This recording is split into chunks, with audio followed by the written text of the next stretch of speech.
Hello, I'm Mary V. Today, let's talk about ways to practice that gets your left hand and your right hand working together.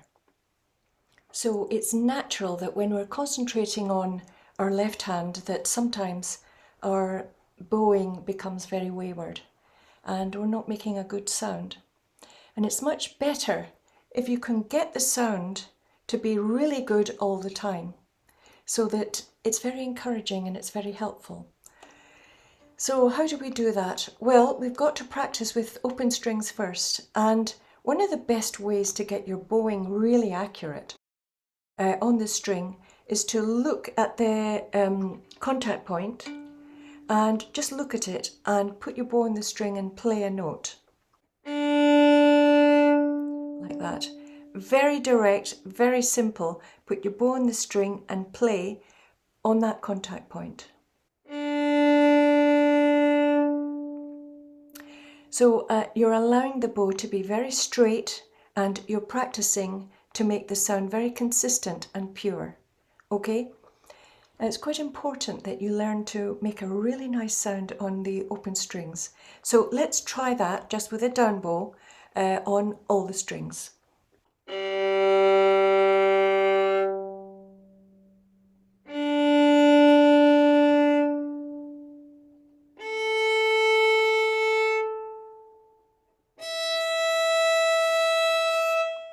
Notice when I put my bow on the string, I'm not throwing it on like this. No, that's not a good way to start the stroke. For a split second, you actually place your bow on the string and then you start, okay? But you don't place it for a long time and then go, because there's a bit of stiffness there, right? Everything sort of moves, but just for a split second, there's enough control to put your bow on the string.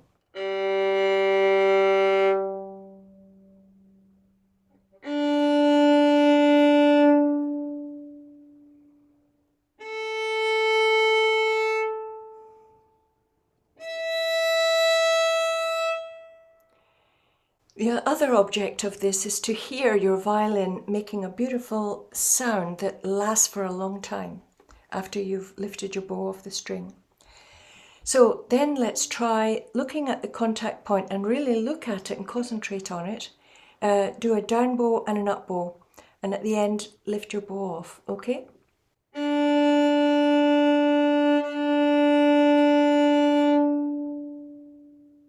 And make sure that the sound is very beautiful and that you're vibrating the string properly.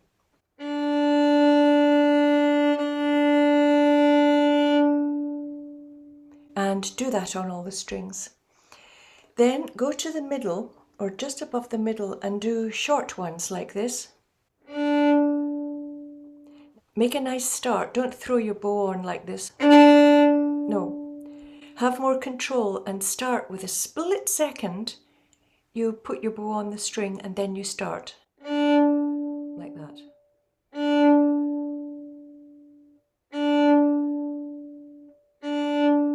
So the more you can do that, the better sound you're going to make, and really nice start.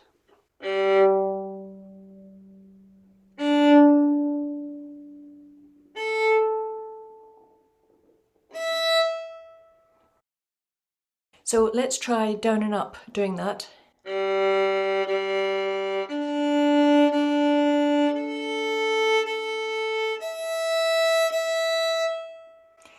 So make sure the sound is great and it's always on the right contact point. That's the way to start learning how to have a consistent bow when you're concentrating on your left hand.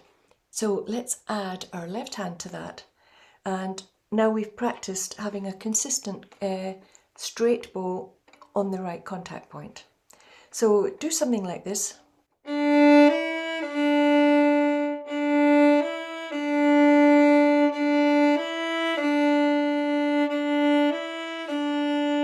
And then do that on all the strings.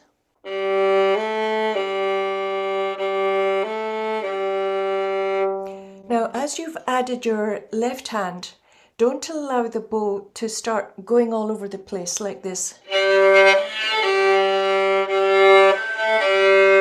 Try to be be aware of the sound you're making all the time and make a correction to your bow, right? So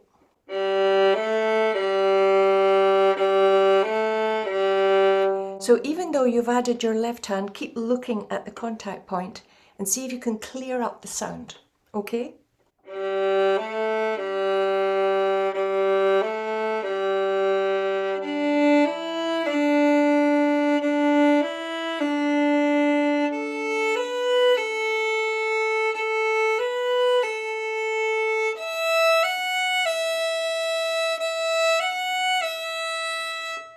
So the whole thing is to have a clear sound and to keep on looking at the contact point, right?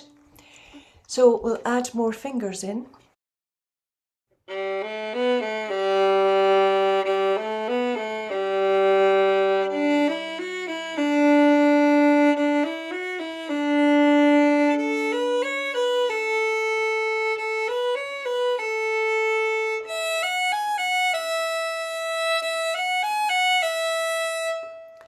So in a way, you have to divide your focus. You've got your left hand working and you want to keep concentrating on the contact point, and you've got to be aware whether the sound is good or it's full of interference like this. That's not okay. You know, you've got to get everything together so that the contact point is correct, because that produces a nice sound.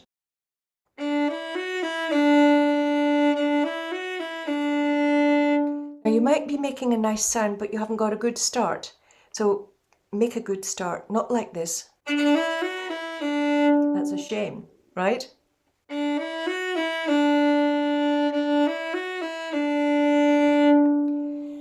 So let's add more fingers.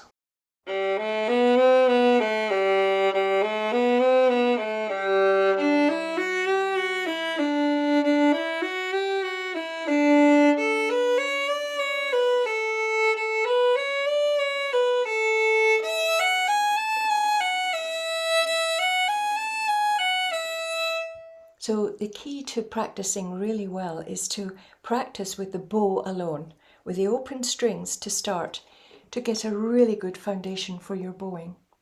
And practicing in front of the mirror to see whether your bow is really straight and what contact point it's at is a very good idea.